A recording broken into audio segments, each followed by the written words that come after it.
A very happy morning to all of you. आपका स्वागत है हमारे आज के इम्पॉर्टेंट सेशन में। हम यहाँ डिस्कस करेंगे आज के इम्पॉर्टेंट करंट अफेयर्स को।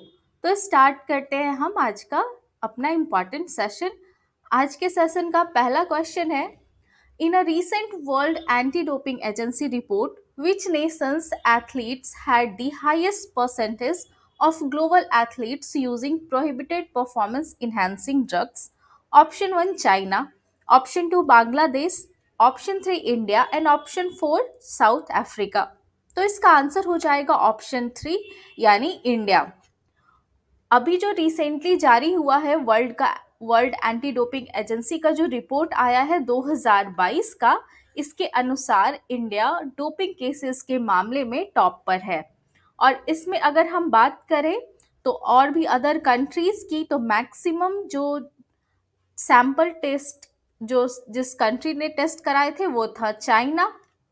चाइना ने टोटल 17,357 सैंपल्स की टेस्टिंग करवाई थी, जिसमें केवल 0.25% ही डोपिंग के केसेस पाए गए थे। लेकिन अगर हम इंडिया की बात करें तो इंडिया में इसकी संख्या ज़्यादा है। इंडिया में टोटल 3,865 इतने जो है डोपिंग सैंपल्स की जांच करवाई गई थी, जिसमें 3.26% एथलीट 3.26% जो है एडवर्स एनालिटिकल फाइंडिंग्स पाई गई, यानी 125 एथलीट्स जो है वो दोषी पाए गए डोपिंग के।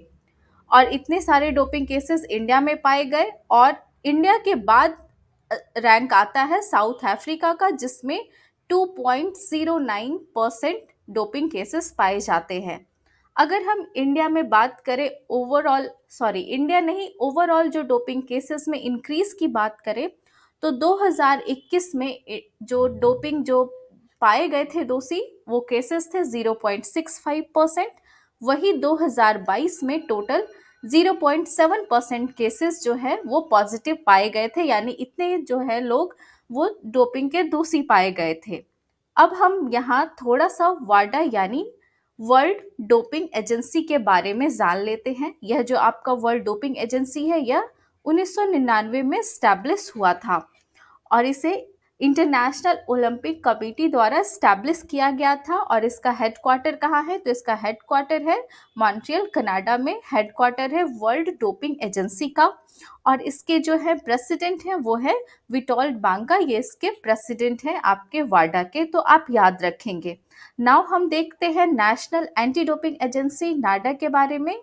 यह जो है यह स्टैब्लिश कब हुआ था? तो यह 2005 में स्टैब्लिश हुआ था आपका नेशनल एंटी डोपिंग एजेंसी। और यह किसके तहत स्टैब्लिश हुआ था? तो यह स्टैब्लिश हुआ था सोसाइटीज रजिस्ट्रेशन एक्ट 1860 के तहत नेशनल एंटी डोपिंग एजेंसी आपका स्टैब्लिश हुआ था। और यहाँ पे हमने देख लिया, आप इस फैक्ट को याद रखेंगे कि इंडिया यहाँ पे फर्स्ट रैंक पर है, देन साउथ अफ्रीका है और इतनी सारी चीजें आप याद रखेंगे। नेक्स्ट क्वेश्चन पे अब हम मूव करते हैं। अगला क्वेश्चन है, recently which bank became the first private bank to establish a branch in Lakshadweep? Option 1 State Bank of India, Option 2 SDFC Bank, Option 3 Canara Bank and Option 4 Syndicate Bank. इसका answer हो जाएगा HDFC bank. HDFC bank ने करावती island Lakshadweep में अपना branch open किया है, जिससे वह फर्स्ट प्राइवेट सेक्टर बैंक बन गया है। अपना ब्रांच वहां खोलने वाला, लक्षद्वीप में फर्स्ट ब्रांच खोलने वाला फर्स्ट प्राइवेट बैंक HDFC बन गया है। नेक्स्ट क्वेश्चन है, इन जून 2024 which nation will host the clean economy investor forum hosted by the Indo Pacific economic framework for prosperity? Option 1 India, option 2 Singapore, option 3 Bhutan and option 4 Bangladesh. तो इसका answer हो जाएगा option 2 यानी Singapore. Indo Pacific economic framework for prosperity जो है यह US led initiative है, जो कब स्टैब्लिश हुआ था? तो यह मई 2022 में इसे लॉन्च किया गया था, Indo Pacific economic framework for prosperity को, जिसमें पार्टनर कंट्रीज कितने हैं? तो टोटल 14 कंट्रीज इसमें हैं, जिसके नाम है Australia, Brunei Darussalam, Fiji, India, Indonesia, Japan, Republic of Korea, Malaysia, New Zealand, Philippines, Singapore, Thailand, United states and Vietnam. ये है आपके total 14 countries Indo Pacific economic framework prosperity के। यह जो फ्रेमवर्क है यह इंडो पैसिफिक रीजन के कंट्रीज के सस्टेनेबल और इंक्लूसिव डेवलपमेंट के लिए एक प्लेटफॉर्म है। और इसके 4 इंपॉर्टेंट पिलर्स हैं, वो कौन कौन से हैं? तो उसके 4 इंपॉर्टेंट पिलर्स की बात करें तो वो है business, supply chain, clean energy and fair economy. ये इसके 4 पिलर्स हैं। नाउ अब हम नेक्स्ट क्वेश्चन पे मूव करते हैं। अगला क्वेश्चन है, as per the Huron Unicorn Index 2024, what is India's position globally for possessing the most number of unicorns? Option 1 6th, option 2 4th, option 3 7th and option 4 3rd। इसका answer हो जाएगा option 4th यानी 3rd position है India का। अभी जो recently Huron global unicorn index 2024 आया है उसके अनुसार इंडिया 3rd रैंक पर है और 67 यूनिकॉर्न के साथ इंडिया 3rd लिस्ट पर है, 3rd रैंक पर है। फर्स्ट रैंक पर कौन है? तो फर्स्ट रैंक पे यूएस है, यूनाइटेड स्टेट्स, और उसके टोटल यूनिकॉर्न्स हैं 703 यूनिकॉर्न्स है आपके यूनाइटेड स्टेट्स के। सेकंड रैंक पर है चाइना, और चाइना में कितने टोटल यूनिकॉर्न्स हैं? तो 340 यूनिकॉर्न्स है चाइना में। यूएस में है 703 यूनिकॉर्न। उसके बाद 3rd नंबर पे आपका आ जाता है इंडिया, और इंडिया में टोटल यूनिकॉर्न्स है अभी 67।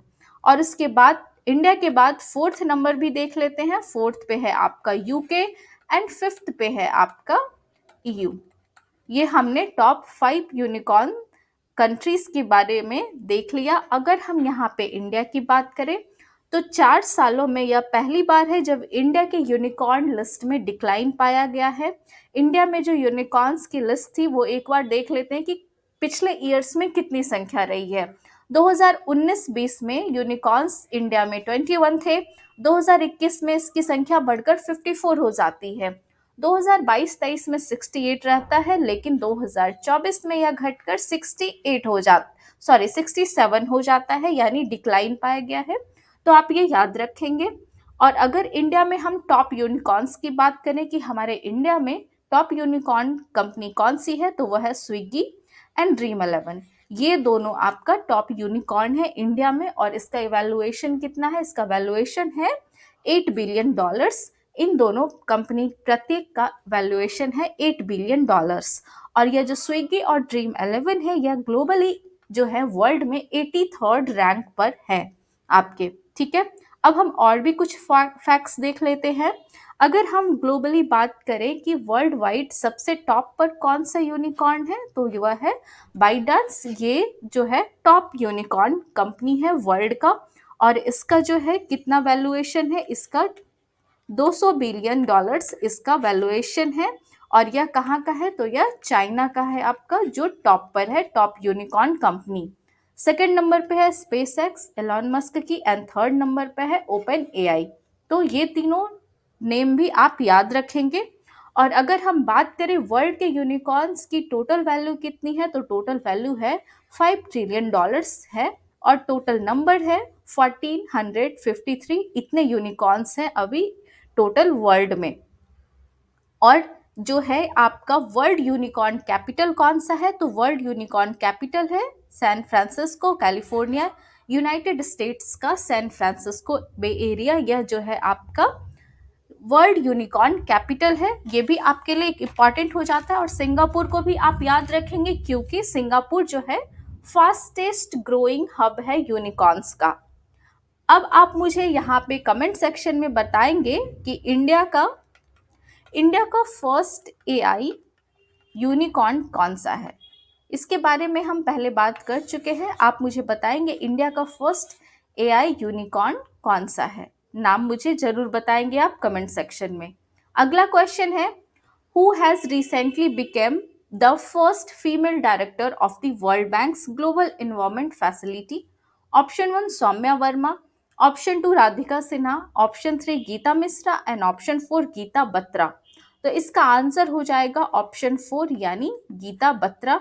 ये जो है फर्स्ट फीमेल डायरेक्टर बनी है वर्ल्ड बैंक के ग्लोबल इन्वायरमेंट फैसिलिटी की। तो इसे ये एक इम्पॉर्टेंट नाम हो जाता है, आप इसे भी जरूर याद रखेंगे। इस क्वेश्चन के साथ ही हम आज का सेशन यहीं पे एंड करते हैं। आपसे मिलेंगे हम अगले सेशन में इम्पॉर्टेंट टॉपिक्स के साथ। तब तक पढ़ते रहिए और मुस्कुराते रहिए। मिलते हैं हम लोग अगले सेशन में।